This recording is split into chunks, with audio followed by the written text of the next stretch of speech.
Good morning. It is Scott Cullen. I'm the editor-in-chief of the Cannata Report. It's time for Fridays with Frank. Before I bring out Frank, I want to remind everybody to like, subscribe, and comment.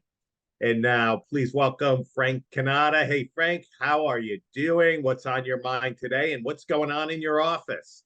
Listen, Carol has decided that she wanted to renovate or refurbish the office, and she's in the throes of doing it. It's not finished yet, but I have to tell you, I wish I could open up with a camera and show you all. She's given us more working space than we've ever had. Let's start with Lexmark. We were fortunate we had Charlie Brewer on a while ago.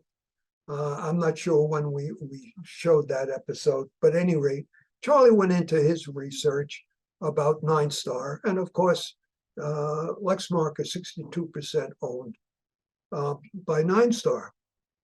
I've subsequently had conversations with Bob Goldberg, and Bob has indicated to me he's attempted to reach out to Lexmark and see if just have a conversation, and obviously keep the people in BTA informed about what is going on, because if as they stand, they keep saying there's no change, no impact. It's inconceivable to many of us how that could be the case.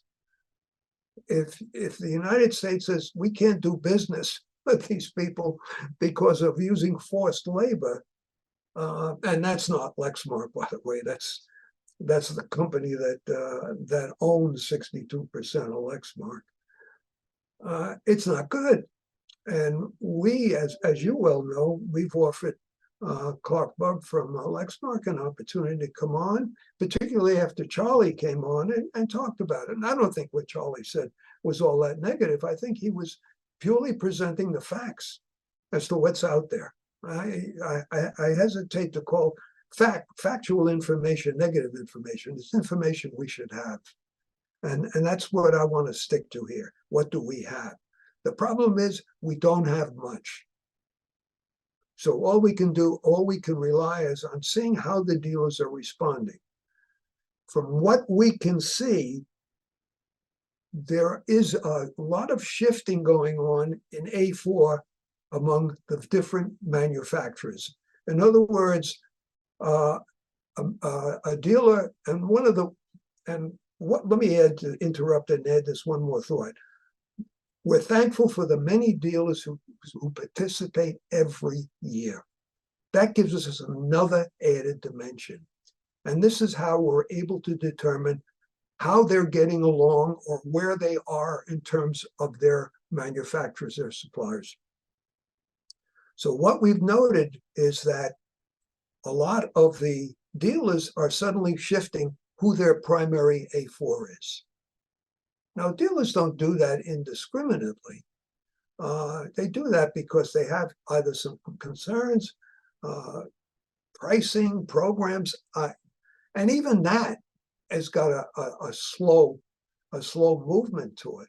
But for them to make the kind of moves that they're making is an indication that things are not what they should be. Now, is it only Lexmark? No. I think there's questions about HP, and not because they can't provide the product, but they're raising some issues that I think has some dealers concerned because it shows up in the survey. I reached out to Tammy Beach, and she indicated that she was not aware of any of the things that they were concerned about. So, that's the only credible information I have. But again, the dealers that are showing that I don't want to use the word displeasure, but just preferences at this point are not casual players in this game. Some of them are the most significant dealers in our industry. And when they make a switch, that has huge impact. So, from that standpoint, that is factual. That we have as a result of our survey. Are we going to try and get as much information as we can? You bet. We talk to HP very frequently. factual, they're a client of ours. I have very honest conversations with Tammy, and I get responses. But obviously she's, let's understand the positions people are. Clark Bug is not being independently standoffish. I'm sure there's a corporate edict that says you are not allowed to address this subject. Now, do I know that for a fact? No, I don't want to lay that on Clark. All I can say is that's my opinion. It's very clear to me. And Bob Goldberg indicated he had reached out to Clark to have a conversation, to participate in the discussion with no success. So that tells me, and Clark is a very smart guy and a good guy.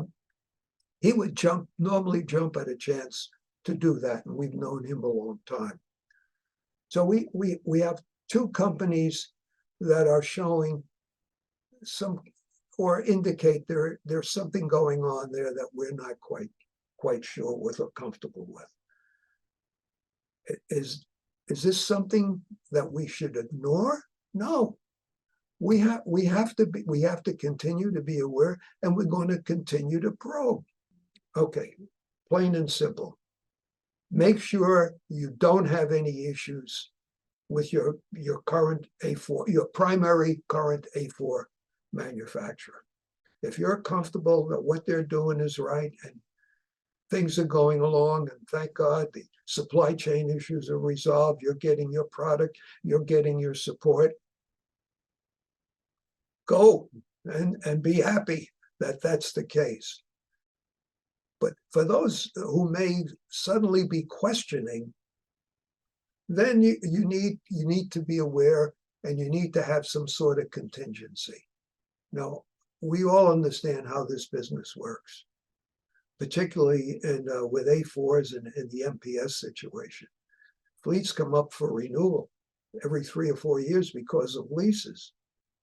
To switch from one manufacturer to another on a renewal is sometimes very difficult.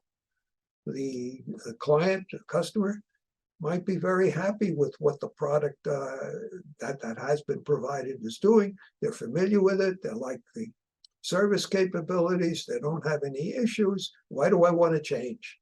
So there's that issue too. So it's not a simple matter to address. But if there's anything that we can do for our audiences, this is something you should be aware of. This is not the last communication you'll have from us about this, but as we get facts, we will respond in the fullest possible way. Meantime, keep your eyes and ears open.